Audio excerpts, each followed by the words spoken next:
వీవీప్యాట్ల స్లిప్పుల లెక్కింపుపై సుప్రీంకోర్టు కీలక ఆదేశాలు జారీ చేసింది. వీవీప్యాట్ల లెక్కింపులో సమస్యలను వివరిస్తూ ఈసీ చేసిన వాదనలను తోసిపుచ్చింది. సుప్రీంకోర్టు అసెంబ్లీ నియోజకవర్గంలో 5 వీవీప్యాట్ల స్లిప్పులను లెక్కించాలని ఆదేశించింది. ప్రతి పార్లమెంటు నియోజకవర్గంలో 35 వీవీప్యాట్ల స్లిప్పులను లెక్కించాలని దేశ అత్యున్నత న్యాయస్థానం ఆదేశించింది.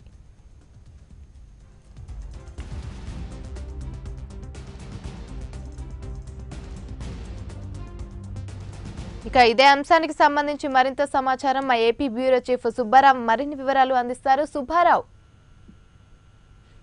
Thank you Yamini.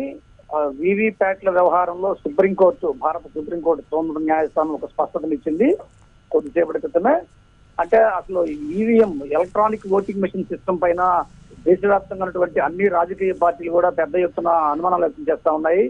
A party అధికారంలో ఉంటే ఆ పార్టీకి అనుకూలంగా ఈ ఎలక్ట్రానిక్ ఓటింగ్ సిస్టమ్ మిషన్స్ ఏవైతే ఉన్నాయో వాటిని సెట్ చేస్తున్నారు. దానివల్లనే కొన్ని చోట్ల అధికారాలు మారకుండా కూడా ఒకే పార్టీకి అధికారం కొనసాగుతున్నటువంటి వాదన చాలా కాలంగా ప్రారంభమైంది.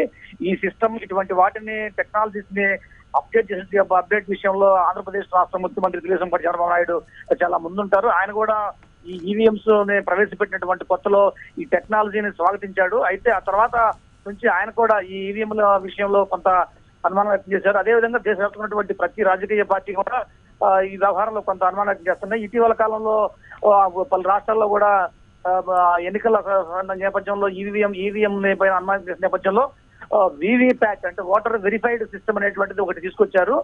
ప్రతి ఓటర్ కూడా ఆ ఓటు వేసిన తర్వాత ఆ వేసినటువంటి అభ్యర్థికే ఓటు పోలైందా లేదా అనేది మరొక సిస్టమ్ ద్వారా డిస్ప్లే అయ్యే విధంగా ఒక వీవీప్యాట్ ఒక టెక్నాలజీని ఎన్నికల కమిషన్ ఇంట్రడ్యూస్ చేసింది.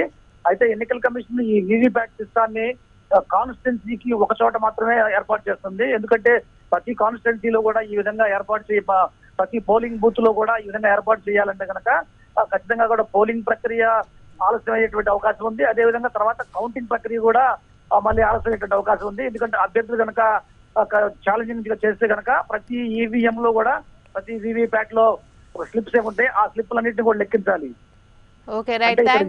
ఈవీఎం ద్వారా ఓటు మిషన్ వేస్తే కనుక అది వీవీప్యాట్ లో డిస్ప్లే అయ్యి ఒక స్లిప్ ని ప్రింట్ అయ్యి ఆ స్లిప్ కట్ అయిపోయి మళ్ళీ మిషన్ లోనే పడిపోతుంది వీవీప్యాట్ లోనే. వాటన్నిటిని కూడా లెక్కించాలి. లెక్కించడం ద్వారా పూర్తి స్థాయి ట్రాన్స్పరెన్సీ ఉంటదనేది మిగిలినటువంటి రాజకీయ పార్టీల యొక్క అభిప్రాయంగా ఉంది. దీనిపైన సుప్రీంకోర్టులో కూడా కేసులు రిట్ పిటిషన్లు వేశారు. అయితే 50% వీవీప్యాట్లు ఏర్పాటు చేయాలనేది రాజకీయ పార్టీల యొక్క డిమాండ్ గా ఉంది. 50% వీవీప్యాట్లను ఏర్పాటు చేస్తే ఎన్నికల ప్రక్రియ దాదాపుగా చాలా రోజులు సాగుతుంది కాబట్టి 50% సాధ్యం కాదని ఎన్నికల కమిషన్ సుప్రీంకోర్టులో కూడా అఫిడవిట్ దాఖలు చేసింది. ఈ రోజున సుప్రీంకోర్టు ధర్మాసనము దీనిపైన పూర్తి స్థాయిలో విచారణ చేసి ఖచ్చితంగా వీవీప్యాట్లను ప్రతి పార్లమెంటరీ కాన్స్టిట్యున్సీలో 35 పోలింగ్ బూతుల్లో అదేవిధంగా ప్రతి శాసనసభ నియోజకవర్గ పరిధిలో 5 పోలింగ్ బూతుల్లో ఏర్పాటు చేయాలని ఒక స్పష్టమైనటువంటి తీర్పునిచ్చింది. అయితే సుబ్బారావు, వీవీప్యాట్ల లెక్కింపుతో ఫలితాలు ఆలస్యమయ్యే అవకాశం ఏమైనా ఉందా?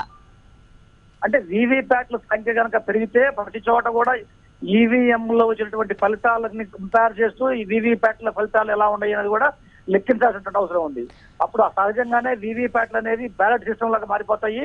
ఆ ప్రతి వీవీప్యాట్ ప్రతి స్లిప్ ని ప్రతి ఓటర్ స్లిప్ ని కూడా ముందు నెంబరైజ్ నమోదు చేసుకోవాలి. ఆ తర్వాత పార్టీ వైజ్ వాటిని బైఫర్కేషన్ చేయాలి. ఆ తర్వాత అభ్యర్థుల వైజ్ చూసేందుకు టైం పడుతుంది. కాబట్టి ఖచ్చితంగా కూడా వీవీప్యాట్ల సంఖ్య పెరిగే కొద్ది కూడా ఆ ఫలితాలు ప్రకటించడానికి ఓటింగ్ సరళ మొత్తం కూడా కొంచెం ఆలస్యమైనటువంటి అవకాశం ఉంది.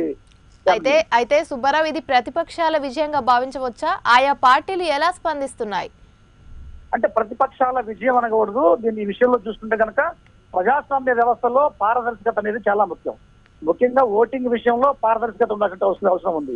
తాము ఒక అభ్యర్థికి ఓటేస్తే ఆ ఓటు మరో అభ్యర్థికి పోలవుతుంది, మరో అభ్యర్థికి వెళ్తున్నటువంటి ఒక భావన ఏదైతే ఉందో ఆ భావన కనుక ఓటర్లకు నెలకొంటే అది ప్రజాస్వామ్యానికే ముప్పుగా పండించే అవకాశం ఉంది. కాబట్టి సుప్రీంకోర్టు కూడా ఇదే విషయాన్ని పరిగణలోకి తీసుకొని ఓటర్లు ఎవరైతే ఉన్నారో వాళ్ళ యొక్క విశ్వసనీయతను పెంచుకునే విధంగా ఎన్నికల నిర్వహణ అనేది ఉండాలి. కాబట్టి ఖచ్చితంగా ఎన్నికల కమిషన్ యొక్క అభ్యంతరాలన్నింటి కూడా కొన్నింటి తోసిపుచ్చి పారదర్శకత విశ్వసనీయత ప్రామాణికంగా ఉండాలి ఉన్నటువంటి కోణంలో సుప్రీంకోర్టు ఈ తీర్పు ఇచ్చిందని చెప్పి మనం భావించవచ్చు. Okay, right. Thank you Subbarao.